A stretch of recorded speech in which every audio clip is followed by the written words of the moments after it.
1075 The Game Podcasting is sponsored by Modern Exterminating, a family-oriented company. Professional, honest, and dependable pest control solutions. We're your one-stop shop for all pests.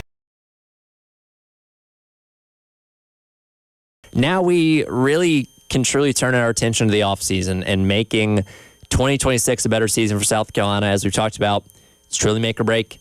You got to go out there and be successful next year. And that doesn't mean necessarily you have to go to the playoff, I don't think, if you're South Carolina. But, you know, you want to be more in the realm of like at least an 8-4-ish type of season, I feel like, to feel good about things in the future going forward. And we'll get in their schedule, too, because that's certainly not going to be easy by any means based on how things laid out as of last night. But we're slowly learning about a couple guys and what their future is going to be. Yesterday, we got Brandon Cisse and Jalen Kilgore declaring for the NFL draft. Both guys that should go. Cisse could be a first-rounder. Jalen Kilgore somewhere in the top half. We'll see exactly how he does in the combine and all those kind of things. But two very important pieces that you've lost in your secondary that could have returned last year. Obviously, you know there's certain guys that are going to go based on eligibility, and DQ Smith being one of them.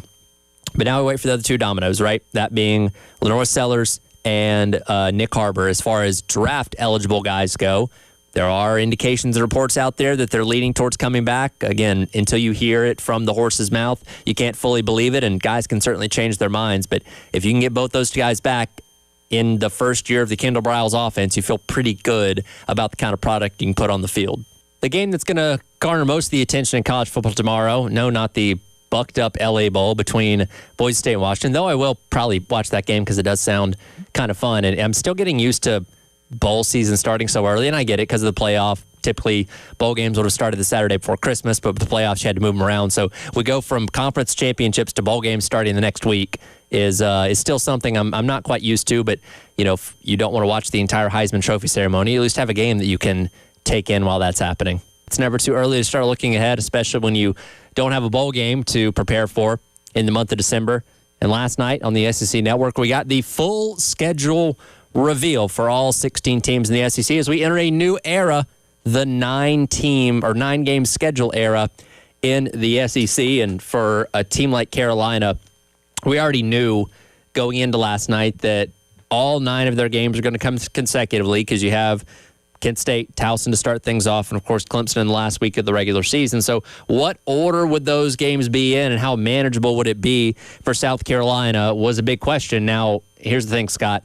When you have 4 of the 5 teams that will be representing the SEC in the college football playoff in your schedule next year, there's no way to make this schedule easy. You're going to have to face those demons at some point, and it's trying to navigate it as best you can and position yourself to where those games aren't I guess in a row is the only thing you can hope for.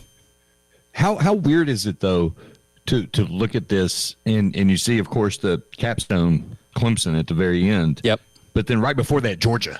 Much like this year, I think we look at the beginning of the season as a lot more manageable because, and again, I'll preface this by saying we're looking at this through 2025's lens, but Mississippi State, Alabama, Kentucky, and Florida sounds a whole lot more manageable than Tennessee, Oklahoma, Texas, Arkansas, Georgia, and Clemson in the back half. So just like this year. A&M, sorry. So just like this year, getting off to a good start is very important to position yourself for that back 6. Because if you told me right now, hey, Carolina goes 4-2 in those first 6 games, I feel pretty good about things.